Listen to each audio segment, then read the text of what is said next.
late on the evening of Monday, May 19, 2025, the Jamaican government repatriated 50 Haitian nationals who had entered the island illegally through its eastern coastline.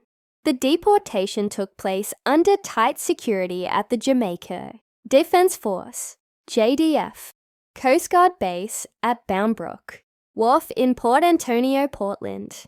The Haitians, including 35 adult males, 5 boys, 6 adult females, and 4 girls, were returned to Haiti aboard a JDF Coast Guard vessel, which departed the wharf at 8:31 p.m.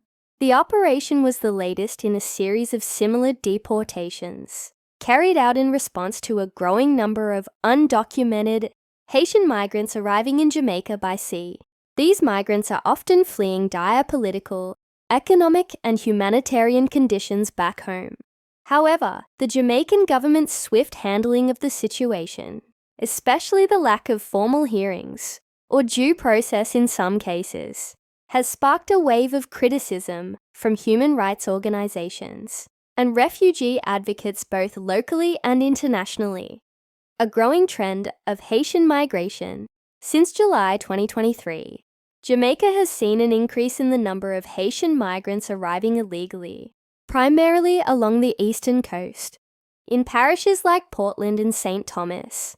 According to government figures, approximately 130 Haitians have landed in eastern Portland over the past 2 years, in 5 separate groups. The group deported on May 19th was reportedly part of one such influx. With this latest repatriation, the number of Haitians returned to Haiti now stands at 93. The remaining 37 individuals, including minors and families, are being housed at a state-run facility in Robins Bay, St. Mary, while they await rulings on their asylum applications. According to officials, the migrants typically arrive on makeshift vessels, often in rough seas and under dangerous conditions. Most report fleeing escalating gang violence, kidnappings, food insecurity, and the total breakdown of public services in Haiti. Yet, many are sent back within days of their arrival.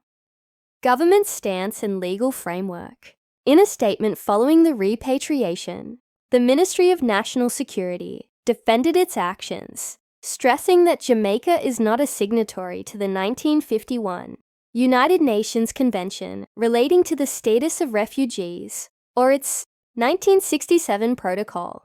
However, the ministry noted that Jamaica is still bound by several international human rights treaties and has an obligation to respect the principles of non-refoulement, a rule that prohibits returning refugees or asylum seekers to a country where they are likely to face danger or persecution. The ministry emphasized that any children who arrive in the country as part of these migratory flows are placed under state protection. We maintain the policy of family unity, the statement read. Children are not separated from their parents unless it is deemed necessary for their welfare. All decisions are made with the best interest of the child in mind. Despite this assurance, activists remain skeptical.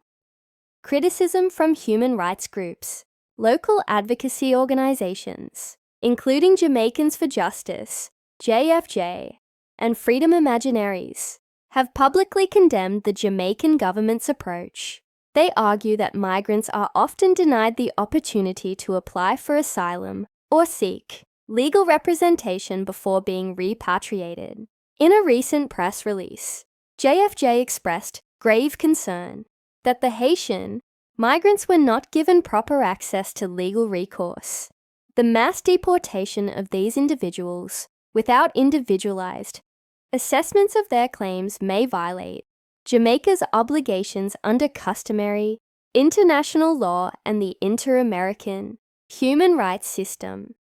The organization stated, regional context and international response.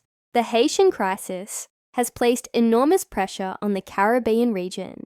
Neighboring countries like the Bahamas, the Dominican Republic, and Turks and Caicos have also reported an uptick in illegal entries by Haitian nationals Some governments have responded with detention and swift deportations, while others have explored limited, humanitarian pathways, or temporary, protected statuses. International organizations, including the United Nations High Commissioner for Refugees, UNHCR, and Amnesty International, have called for regional cooperation in managing the humanitarian fallout from the Haitian crisis. They argue that countries like Jamaica, while small, should be given support in handling asylum claims and migrant flows, including technical assistance, funding, and capacity building. The road ahead, as instability in Haiti deepens, with no signs of political resolution, worsening gang violence, and a growing refugee crisis, it is likely that more Haitians will attempt to reach Jamaica's shores.